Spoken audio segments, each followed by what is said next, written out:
আসসালামু আলাইকুম, সবাইকে আমন্ত্রণ জানাচ্ছি যুক্তরাষ্ট্রের নিউ ইয়র্কের চ্যানেলের স্টুডিওতে সংবাদপত্রে এই সপ্তাহ অনুষ্ঠানে। সাথে আছি আমি মাইনুল ইসলাম। আমাদের সঙ্গে আজকে অতিথি আছেন জনাব শহীদুল ইসলাম, বার্তা প্রদান ঠিকানা। কেমন আছেন আপনি? ভালো। আমরা শুরুতেই সংবাদপত্রে এই সপ্তাহে আজকে যে শিরোনামগুলো রয়েছে আমরা একটু দেখে আসতে চাই। প্রথমেই যদি বলি ঠিকানা, নিষিদ্ধের ক্রেডিট নিয়ে টানাটানি, আওয়ামী লীগ নিষিদ্ধে নির্বাচন বিলম্বের শঙ্কা বিএনপির, জামাত এনসিপি বিরোধ চরমে, শতাধিক আসনে প্রার্থী পাচ্ছে না বৈষম্য বিরোধীরা, কঠিন হচ্ছে অ্যাসাইলাম প্রক্রিয়া, টেনশনে আওয়ামী লীগের নির্যাতিত নেতারা। সাপ্তাহিক সাদাকালো, ট্রাম্পের $1 ট্রিলিয়ন মধ্যপ্রাচ্য অভিযান, আওয়ামী লীগের ভবিষ্যৎ কাণ্ডারি কে, ঢাকা বিশ্ববিদ্যালয়ে ৭৬ খুন, একটিরও বিচার হয়নি।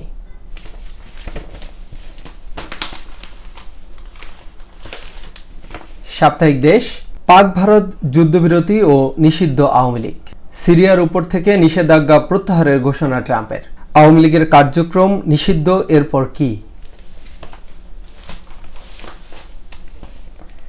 সাপ্তাহিক বাঙালি, প্রেসিডেন্ট ট্রাম্পের মধ্যপ্রাচ্য সফর, 9 মাস পার হলেও পরিবর্তন আসেনি, শাহনা হানিফকে ওয়াসিয়র এন্ডোর্সমেন্ট।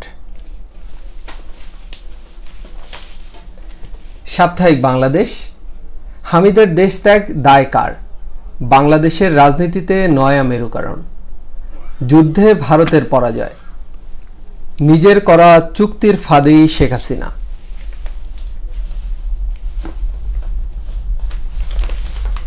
আমরা সংবাদপত্রে এই সপ্তাহে যা ছিল নিউ ইয়র্ক থেকে আমরা সেগুলো শিরোনামগুলো দেখলাম।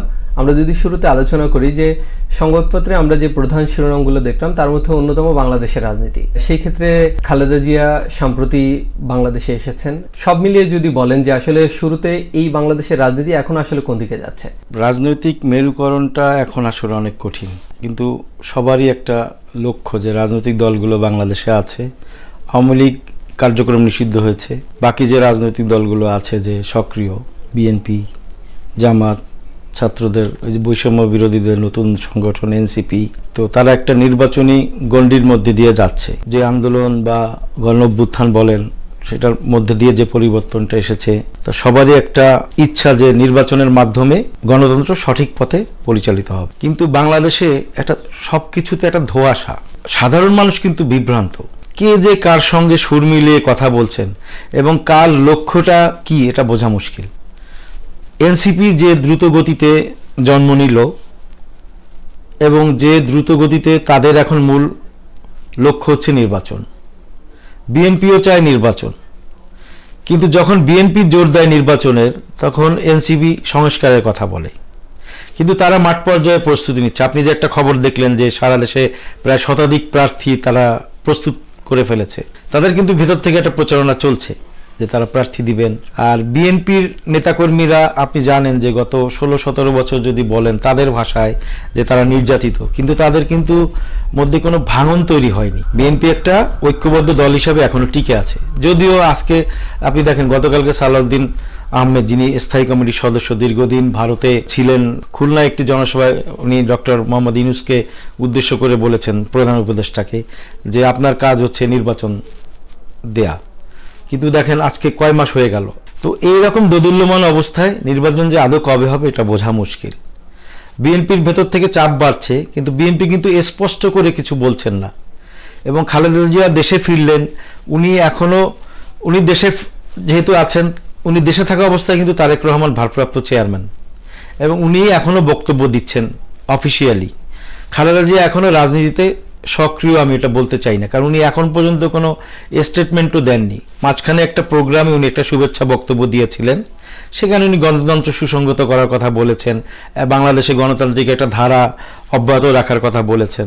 সবাই কিন্তু তাকিয়ে আছে খালেদা জিয়ার দিকে, যেহেতু তারেক রহমান এখনো ফিরছেন না এবং তারেক রহমানের ফেরার মতো যে পথ সেটি কিন্তু এখনো তৈরি হয়নি। ওনার নামে এখনো একটা মামলা রয়ে গেছে। তো খালেদা জিয়া মামলা থেকে মুক্ত হয়েছেন, দেশে এসেছেন জোবায়দা রহমান, তারেক রহমানের সহধর্মিনী, ওনার পোস্টারও দেখা যাচ্ছে অনলাইনে যে সিলেট এক আসন থেকে উনি নির্বাচন করবেন এবং সেরকম একটা প্রস্তুতি নিচ্ছেন, অনেকে বলাবলি করছেন, পোস্টারও দেখা যাচ্ছে। তো সেই ক্ষেত্রে মানুষ কিন্তু এখন খালেদা জিয়ার দিকে তাকিয়ে আছেন যে উনি কিছু একটা বলবেন।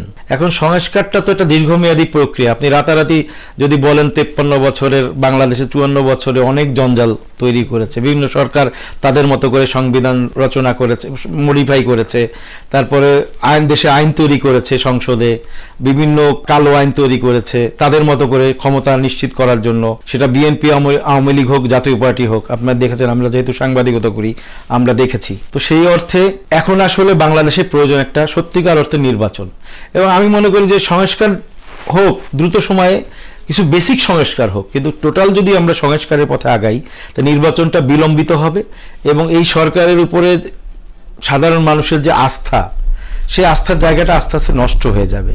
আপনার একটা সরকারের দায়িত্ব কিন্তু মানুষকে শান্তি দেয়া, সেটা নির্বাচনের মাধ্যমে হোক, সংস্কারের মাধ্যমে হোক, কিন্তু এটা অচলায়তন চলতে পারে না।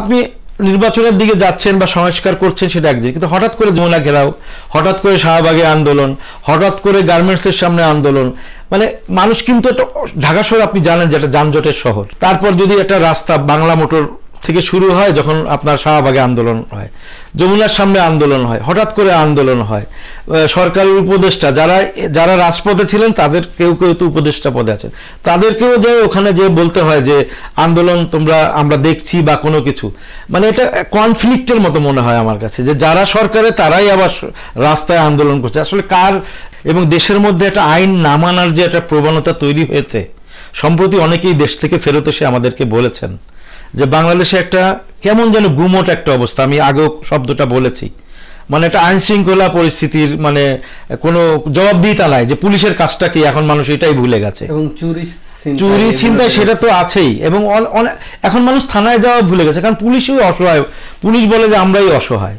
এই অবস্থা কেন? সাধারণ মানুষ তো সন্ধ্যার পরে ধরেন মানে যাদের একটু গাড়ি আছে বা গেছে তারাই থাকে, বাইরে বের হয়, কিন্তু মানুষ কিন্তু একটা অস্বস্তি, মানে সবচেয়ে বড় কথা আমি বাদ দিলাম যে নিরাপত্তাহীনতার কথা বাদ দিলাম, কিন্তু একটা অস্বস্তিকর পরিবেশ, এটা তো ভালো লাগে না।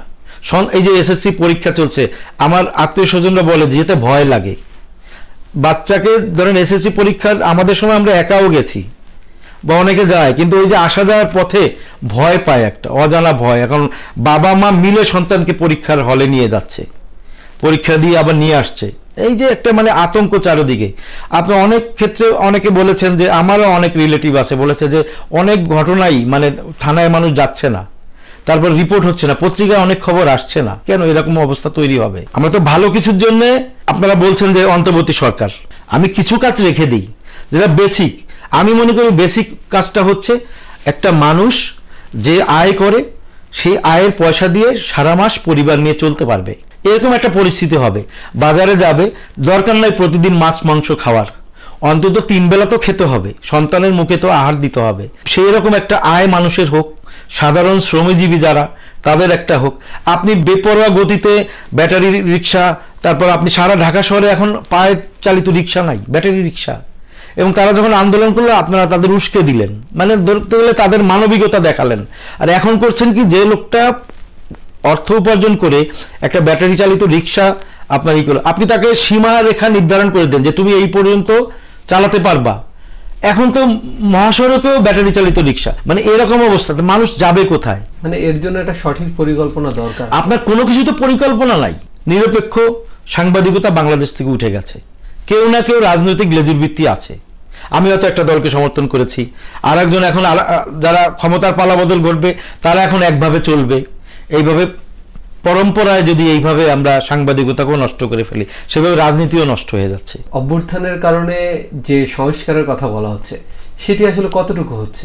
আপনি ভোটার কার্যক্রম সংস্কার করেন, একটা নির্বাচন কমিশনকে সংস্কার করেন সঠিকভাবে।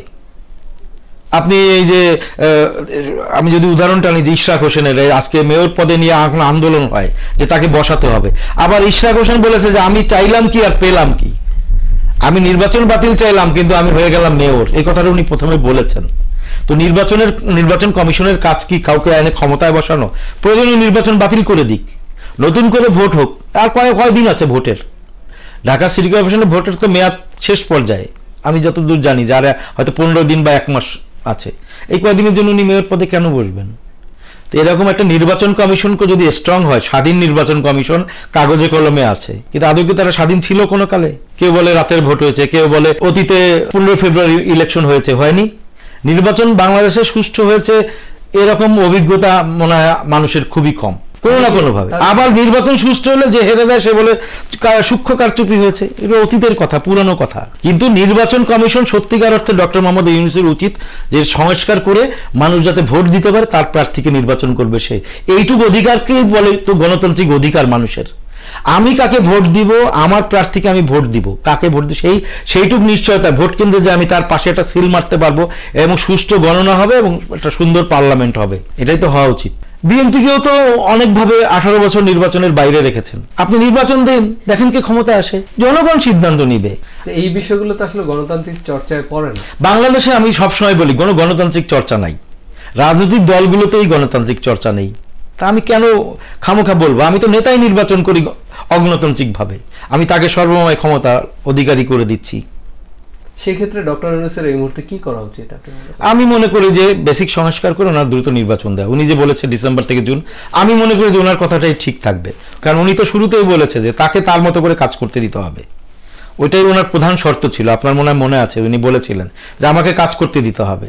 তো উনি তো বলেছেন যে ডিসেম্বর থেকে জুনের মধ্যে নির্বাচন। আমরা অপেক্ষা করি, আমরা জনগণকে অপেক্ষা করা উচিত।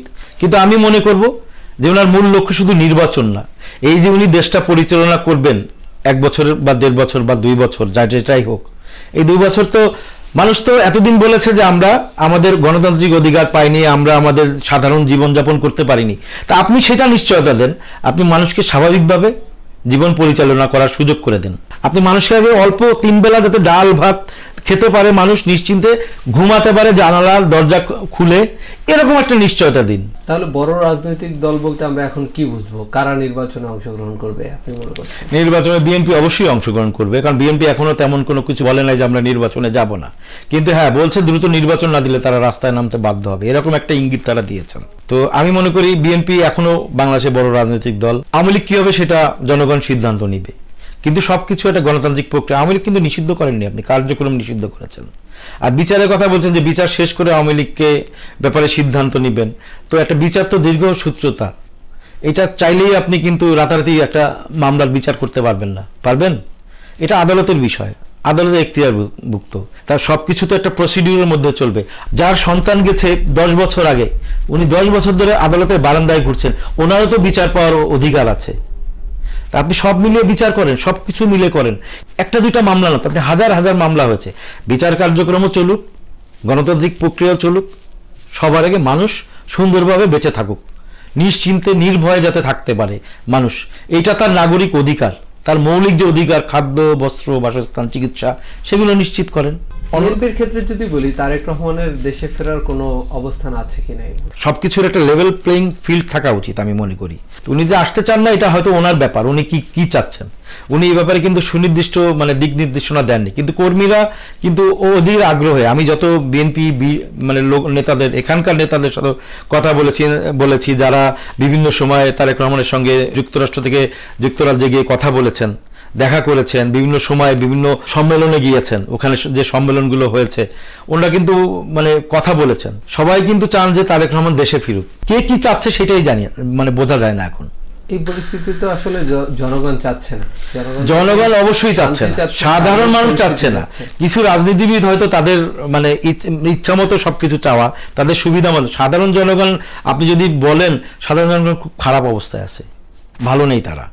সাধারণ জনগণ বলতে যারা রাজনীতি বিমুখ হয়ে অনেক দিন থেকে বিমুখ, বা কোনো কালে রাজনীতি পছন্দ করে না, বাংলাদেশের রাজনীতি পছন্দ করে না, যে তারা চাকরি করে, দিন শেষে বাসায় ফিরে পরিবার পরিজন নিয়ে একটু টিভি দেখলো, একটু বিনোদন করলো, একটু বিশ্রাম নিল, একসঙ্গে খেলো, সপ্তাহে একদিন বেড়াতে গেল, সেই জিনিসটা পারছে না। একটা অস্থিতিশীল পরিস্থিতি। আমরা একটু ভিন্ন প্রসঙ্গে যাই। ডোনাল্ড ট্রাম্প সাম্প্রতিক সময়ে তিনি আরব আমিরাত সফরে গিয়েছেন, এই প্রসঙ্গে যদি বলেন। আপনি দেখেছেন যে আগেরবার যখন উনি ক্ষমতায় ছিলেন, উনি কিন্তু মধ্যপ্রাচ্যে গিয়েছিলেন, সেখানে যে মোটামুটি একটা ভালো পরিবেশই উনি তৈরি করেছেন। উনি চাচ্ছেন আমেরিকার গুরুত্বটা বাড়ুক, যে কারণে উনি মধ্যপ্রাচ্য সফর করলেন। এবং আপনি দেখেছেন যে কাতারের গভর্নমেন্ট তাকে একটি জেট উড়োজাহাজ উপহার দিয়েছেন, যদিও এটি পুরানো 90 দশকের, কিন্তু এটা অনেক মানে মডিফাই করতে হবে এবং উনি এটা বলছেন যে হ্যাঁ বেজে দিবেন, এয়ারফোর্সকে দিবেন এবং এরপরে উনি যখন ক্ষমতা ছেড়ে দিবেন তখন এটা উনি ওনার মানে লাইব্রেরিতে যোগ করবেন। তো এটা নিয়ে অনেক কথা হয়েছে এখানে। আপনি জানেন যে এরকম উপহার যুক্তরাষ্ট্রের প্রেসিডেন্ট নিতে পারেন কিনা সেগুলো প্রশ্ন তুলেছেন, কিন্তু আপনি জানেন যে ট্রাম্প একটু মানে একরোখা বলতে গেলে, যদি উনি আমার প্রেসিডেন্ট কিন্তু একরোখা, কিন্তু উনি এটা উপহার হিসেবে নিচ্ছেন, বলছেন যে এটা খারাপ কিছু না, তারা খুশি হয়ে দিচ্ছে একটা যুক্তরাষ্ট্রকে। এটা যদিও নিয়ম হচ্ছে রাষ্ট্রের কাছেই যেতে হবে এবং এটার একটা আমার মনে হয় একটা অনুমোদন লাগে, সেই ক্ষেত্রে হয়তো উনি নিতে পারবেন কারণ ওনার সংখ্যাগরিষ্ঠতা আছে। কিন্তু জানি না এখন রিপাবলিকানরা এটা কীভাবে নিবে, আর যেটা তো উপহার হিসেবে নিয়েছেন।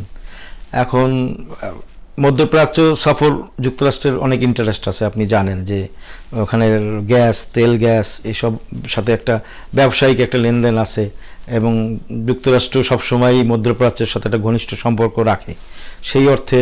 এবং আপনি জানেন যে সিরিয়া দীর্ঘ সময় একটা নিষেধাজ্ঞার মধ্যে ছিল, উনি সেটাও প্রত্যাহার করার উদ্যোগ নিয়েছেন, মনে হয় খুব শীঘ্রই এটা প্রত্যাহার করবেনও পুরোপুরি। সেই ক্ষেত্রে উনি চাচ্ছেন যে আসলে ছোট দেশগুলোর সাথে যুক্তরাষ্ট্র সবসময় একটা ভালো সম্পর্ক রাখতে চায় এবং এই করে ধরেন আপনি একটা মানে আপনি জানেন যে ক্ষুদ্র ক্ষুদ্র বালুকণা, সেইভাবে আমেরিকার তো প্রভাব আছেই, তারপরে সে চায় যে সব দিক থেকে একটা প্রভাব বলয় তৈরি হোক এবং ট্রাম্প যা করছেন যুক্তরাষ্ট্রের ইন্টারেস্টেই করছেন। তো এই ডোনাল্ড ট্রাম্প প্রেসিডেন্ট হওয়ার পরে আসলে বিশ্বের যে যুদ্ধবিরতি বা যুদ্ধের যে অবসান হবে সেই প্রসঙ্গটি তিনি বলেছেন এবং সাম্প্রতিক সময়ে ভারত পাকিস্তানের যুদ্ধবিরতি সেটিও একটা উত্তম উদাহরণ। এবং তার আসলে এখানে কি ভূমিকা ছিল এবং ভবিষ্যতে আসলে এই যুদ্ধ কি চলমান থাকবে বিশ্বজুড়ে নাকি এটি আসলে থেমে যেতে পারে? গতবার যখন ছিলেন তখন কোথাও যুদ্ধ হয়নি, উনি বিভিন্ন জায়গায় গিয়েছেন, যুদ্ধ বন্ধের উদ্যোগ নিয়েছেন এবং আপনি জানেন যে ভারত এবং পাকিস্তান যে যুদ্ধটা শুরু হয়েছিল এটা নিয়ে বাংলাদেশের মানুষও খুব উদ্বিগ্ন ছিল। আপনি জানেন যে ভারতের ম্যাপের মধ্যেই বাংলাদেশ, যদি কোনো প্রকার পারমাণবিক হতো না যদিও, কিন্তু যুদ্ধে বাংলাদেশ ক্ষতিগ্রস্ত হতো, ওই জোনে যারাই আছে তারা ক্ষতিগ্রস্ত হতো। শুধু যে বোমা হামলা চালিয়ে ক্ষতিগ্রস্ত তা না, ইকোনমি ক্ষতিগ্রস্ত হতো। এই যে বাণিজ্য, ভারত দেখেন বাংলাদেশের অনেক পণ্য আমদানি বন্ধ করে দিয়েছে, ঘোষণা করেছে গতকালকে। তো এইসব ক্ষেত্রে তো এই যে যুদ্ধের দামামা যে শুরু হয়েছিল ট্রাম্প বলার পরে, আমি যতটুকু জানি যে ভাইস প্রেসিডেন্ট জেডি ভ্যান্স উনি একটা উদ্যোগ নিয়েছিলেন এবং এই উদ্যোগের পরেই ট্রাম্প একটা স্টেটমেন্ট দিয়ে ওটা বন্ধ ঘোষণা করেছেন। উনি যোগাযোগ করেছেন ওনার পররাষ্ট্র দপ্তর বা যেভাবে যাদের যোগাযোগ সংশ্লিষ্টরা যোগাযোগ করে আপাতত বন্ধ হয়েছে, এটাও কিন্তু একটা ভালো একটা ওনার একটা প্রচেষ্টা।